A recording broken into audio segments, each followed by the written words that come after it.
রাজধানীর বনশ্রী এলাকার ইস্টার্ন হাউজিংয়ের এ ব্লকের ১১ নম্বর প্লট। এই ৭তলা ভবনটির বিরুদ্ধে নকশা বহির্ভূত নির্মাণ ও আবাসিক এলাকায় বাণিজ্যিক কার্যক্রম চালানোর সুনির্দিষ্ট অভিযোগ আনে রাজুক।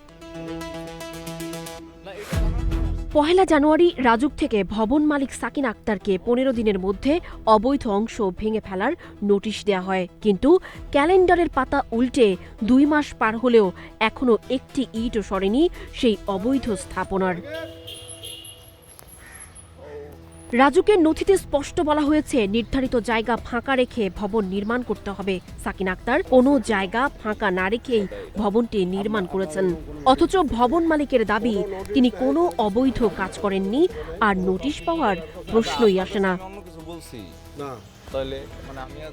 বিষয়টি নিয়ে অনুসন্ধানে নামে টিম নাগরিক প্রতিদিন। বেরিয়ে আসে নানা তথ্য। ভবনটির অনিয়ম ধামাচাপা দিতে কাজ করছে প্রভাবশালী একটি চক্র।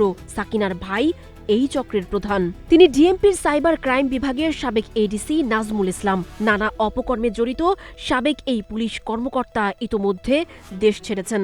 তবে থেমে নেই ক্ষমতার অপব্যবহার।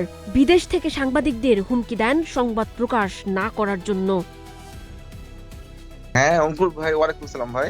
ভাই ভালো আছো ভাই? আসলে তো কিন্তু একটা আমার বোন ভাই, তুই বুঝছ না যে খাইছে। দেখো না, এটা জানি তো, তুমি ভালো ছেলে, তোমার সাংবাদিকতা ঠিক আছে, সবই ঠিক আছে। জাস্ট তারপরে মাথায় রাখো যে এটা আমার বোন। ফ্যামিলি ম্যাটার্স, বুঝো না, মান সম্মান থাকে না। আমি এসপি হয়েছি, এসপি একজন পরিবারে আছে, আর সাংবাদিকদের সঙ্গে আমার সম্পর্ক তো সেরকম ভালো। সবাই তো আমার কাছ থেকে নিউজ টিউজ নিয়ে করে। আমার ভাই তো বামন বাইরা আছে না, বামন বাইরা হয়েছে আর কি। তুমি কইও, আমার কথা কইও যে নাজমুল ভাইয়ের বোন এটা, তুমি অন্যদিকে করো, অন্য রিপোর্ট করো, যা করো করো, জাস্ট আমার এটা তুমি একটু খেয়াল রাখো, এটা আমার অনুরোধ, আর কিছু না। পুলিশের সাবেক এই কর্মকর্তার বিরুদ্ধে এই ধরনের অভিযোগ এবারই প্রথম নয়। সাইবার ক্রাইম বিভাগে চাকুরিতে থাকাকালীন নারীদের নানাভাবে হেনস্থার অভিযোগ আছে তার বিরুদ্ধে। প্রভাবশালীদের কারণে রাজুকের সংশ্লিষ্ট অথরাইজড কর্মকর্তা আব্দুল্লাহ আল মামুনের কাছে এ বিষয়ে জানতে চাইলে তিনি কথা বলতে রাজি হননি।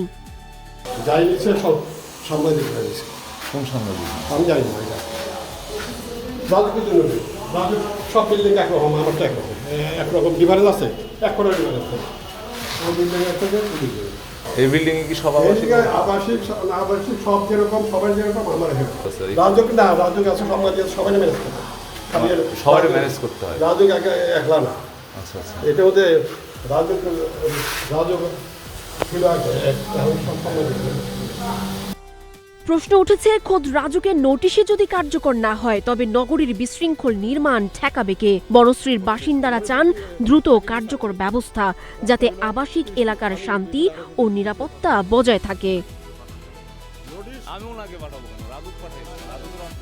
প্রভাবশালী তদবির আর রাজুকের কর্মকর্তাদের ঢিলেঢালা ভাবে সাধারণ মানুষের মনে তৈরি হয়েছে ক্ষোভ। এখন দেখার বিষয়, রাজুক কি শেষ পর্যন্ত আইনের শাসন প্রতিষ্ঠা করতে পারবে, নাকি এই নোটিশ কেবলই কাগজে বাঘ হয়েই থাকবে।